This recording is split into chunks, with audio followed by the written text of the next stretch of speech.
Mi siguiente invitado es el ex embajador de Chile en Panamá, Francisco Cruz. Francisco, como siempre, bienvenido a esta tu segunda patria. Hola, gracias Fernando, gusto saludarte y muchas gracias como siempre por la invitación. Bueno, ¿qué pasó ayer en Chile? A pesar, bueno, hubo cerca de 50% de participación electoral, pero un abrumador 85% de votos. Tan ansiosos estaban los chilenos de cambiar su modelo de forma radical. Bueno, a ver, lo que pasó ayer, primero que nada, es un hecho bien inédito porque tuvimos una participación altísima, 50,27% del padrón electoral, en medio de una pandemia, digamos, y con los hechos que se han vivido, tener ese grado de participación es bien inédito, digamos. Eso es lo primero. Lo segundo, el apruebo ganó por el 78% de las preferencias, que yo creo que ninguna otra elección, o dicho en otros términos, nunca los chilenos se han puesto de acuerdo en tomar una opción tan decidida, tan definitiva y tan clara, digamos. Es mucho. O sea, esto sobrepasa cualquier tipo de segmentación de derechas, izquierdas, digamos, o de grupos políticos. Esto es muchos chilenos mirando que había que cambiar la constitución de Pinochet. Y tercero, yo creo que esto no se puede ver en clave de antagonismo al desarrollo.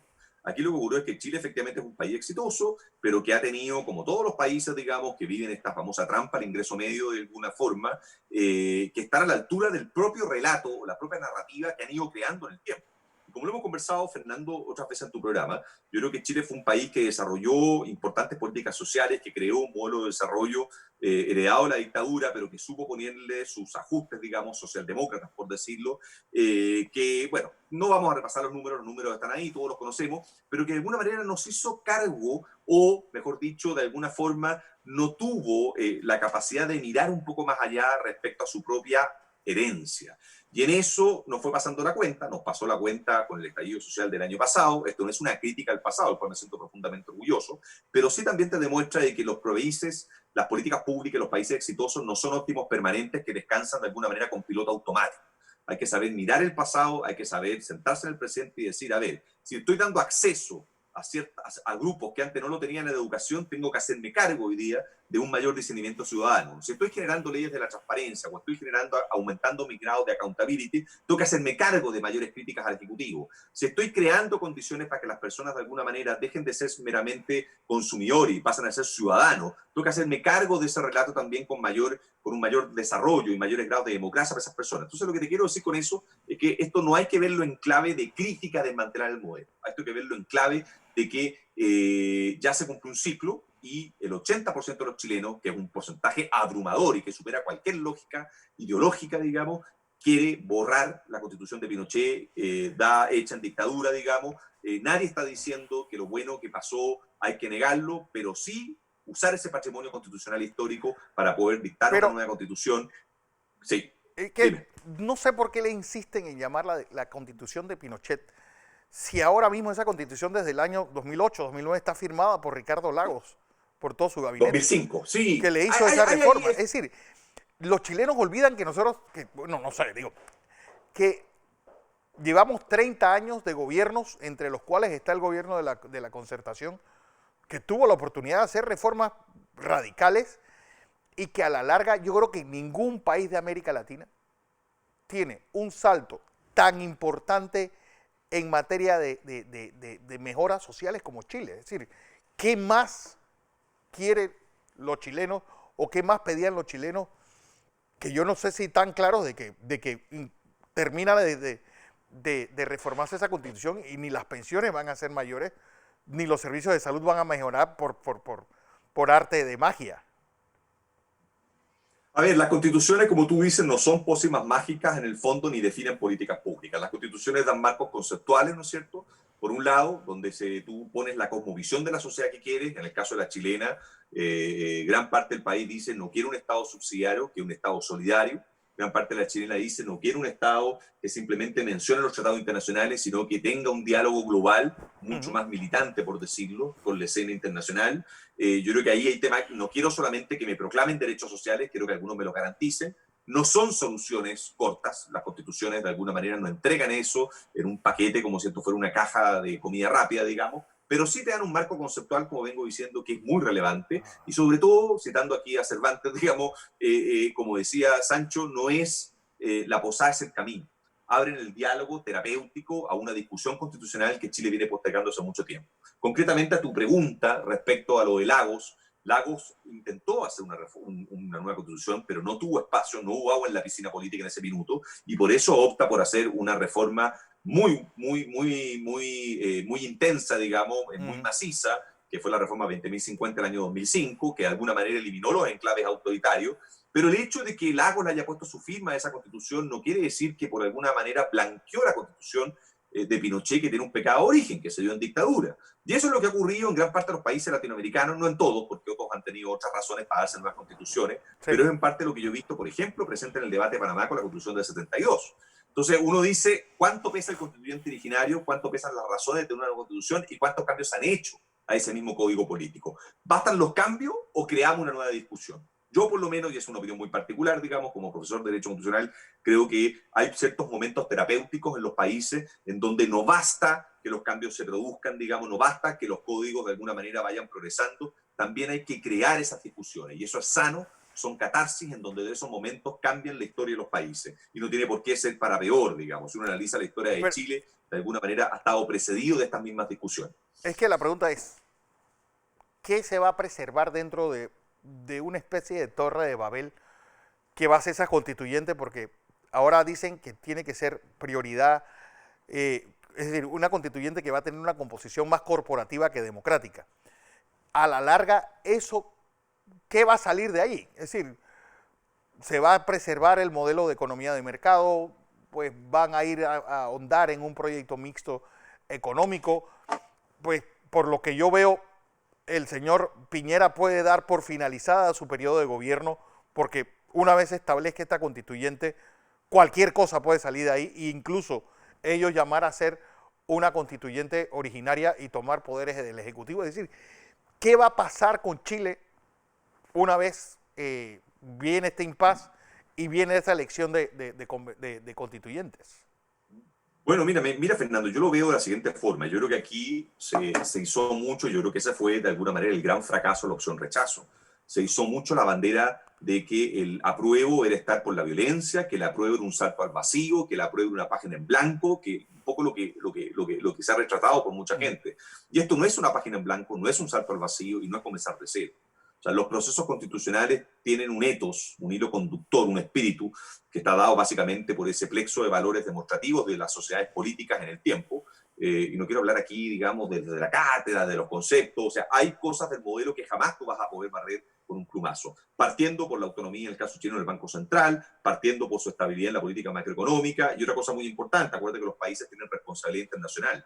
Tú no puedes barrer, por ejemplo, en materia de derechos humanos y en materia de compromiso internacional y de libre comercio con los acuerdos de tratado de libre comercio o acuerdos sobre derechos humanos que has suscrito.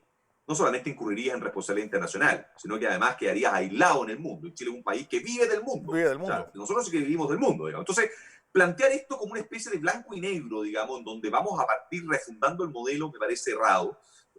Aquí hay un patrimonio que se va a respetar, aquí hay tratados internacionales vigentes que Chile ha suscrito y que tienen que estar sobre la mesa y van a estar sobre la mesa. Y yo creo que la convención no es corporativa, la convención son 155 miembros que se eligen el próximo 11 de abril, donde lo mejor es que estén todas las sensibilidades representadas de todos los partidos políticos y también de los independientes, y que eso sea un espacio para discutir esto rápido. Si tú me preguntas a mí, hay también un elemento estratégico, porque también había un movimiento que decía rechazo para reformar. Es decir, quiero reformar, pero bajo las reglas que me rigen actualmente. Yo creo que esas reformas, y la propia presidenta Bachelet lo demostró, la presidenta Bachelet fue una precursora de anunciar cambio y no tuvo el espacio político para hacerlo. Y la propia presidenta Bachelet, digamos, trató en sus 4 años de hacer cambio y no tuvo los votos, digamos. Y yo creo que cuando tú generas un plebiscito y generas una comisión constituyente, te das ciertas reglas y te das un plazo. Y ese plazo te permite de alguna manera también ser mucho más práctico en someter acuerdos al escrutinio ciudadano. Las reformas son distintas, las reformas están sujetas a los tiempos políticos, están sujetas a los consensos del minuto y se van entrampando de alguna manera en los procesos electorales de los países. Yo, ¿qué quieres que te diga? Estoy contento, creo que este es un espacio, esto es un paso que había que dar. Insisto, el que tengas un 78% apruebo contra un 21% rechazo te demuestra que esto es algo anhelado por toda una gran mayoría de los chilenos, una gran mayoría de la clase política. Déjame decirte que el gobierno incluso estuvo dividido en esto. Yo no quiero aquí asignar votos, pero lo que uno escucha de Piñera y lo que uno escucha de una parte importante de los ministros es que no podían haber estado sino con el apruebo, digamos.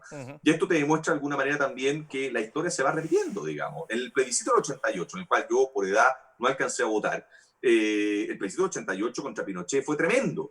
O sea, se decía que los marxistas volvían, se decía que este era un quiebre, se decía que aquí íbamos a tener la unidad popular y un nuevo golpe, se decía que toda la gente que estaba en ese minuto era el no, estaban invertidas las opciones, era el sí a Pinochet y sí al modelo o el no. Y se decía que todo el mundo que estaba por el no era gente que quería revueltas, golpes de Estado, que los marxistas volvieran, muertos. Y no fue así. Chile inauguró un ciclo, digamos, de los más exitosos que hemos vivido. Ahora, tú me dices, bueno, si fue tan exitoso, ¿por qué lo están cambiando? Porque no hay óptimos permanentes en los ciclos políticos de los países. Los países de vez en cuando tienen que mirar por el retrovisor y tienen que saber hacerse cargo de precisamente sus propios éxitos. Y eso es lo que ha pasado en Chile. Pero, además, hay que sumar que del 90 adelante hay una gran porción del padrón que se ha renovado. Tiene gente que no vivió la dictadura de Pinochet y no vivió el golpe de Pinochet con Allende. Entonces, ahí también tienes un electorado que se expresa bajo nuevos paradigmas. Claro. Por último, esta votación abrumadora, pues, implica un giro a la izquierda de parte de Chile y que eso implica que los países del sur se mueven de forma gregaria. Ya ocurrió en la Argentina, ya ocurrió en Bolivia, ya está a punto de ocurrir en Ecuador y ahora pues Chile, con ese golpe de timón que ha sido esa aprobación a la nueva No, pero déjame decirte, eso es súper interesante, Fernando, y tú con tu lucidez habitual, digamos, tienes esas lecturas en donde vas un poco haciendo una tabla comparativa. Ojo, yo creo que en el caso de Chile esto no es un golpe a la izquierda. Yo creo que es un error verlo con ojos ideológicos comparando. Esto no tiene nada que ver con el proceso ecuatoriano, no tiene nada que ver con el proceso argentino, ni nada que ver con el proceso peruano. El proceso peruano lo repitió, lo tuvo en 78, pero lo volvió a tener con Fujimori. Yo creo que aquí lo que hay de alguna manera no es un giro ideológico. Aquí lo que hay, o sea, cuando tienes además, a ver, te lo voy a decir en términos políticos, voy a hacer, a riesgo de ser un poco grueso. Piñera ganó con más del 50% de los votos. Correcto. ¿Ya? O sea, hay, por decirlo, un piso de la derecha o de la centro derecha que debe ser un 30%. O sea, ¿cómo? O un 35%, piso duro me refiero. El resto es lo que yo llamo la clase consumidora, el swing voter de alguna manera, que son las grandes clases medias que hoy día se expresan dependiendo un poquitito de la alternancia. Recordemos que Piñera gobernó con Bachelet alternadamente durante 2 periodos, digamos. Entonces, esto no hay que leerlo en tanta clave política, porque bajo esa lógica, tú dirías que el 80% es país de izquierda, y te aseguro que no es así. No. O sea, te aseguro que por lo menos un tercio, un poco más, del sector de derecha votó por el apruebo.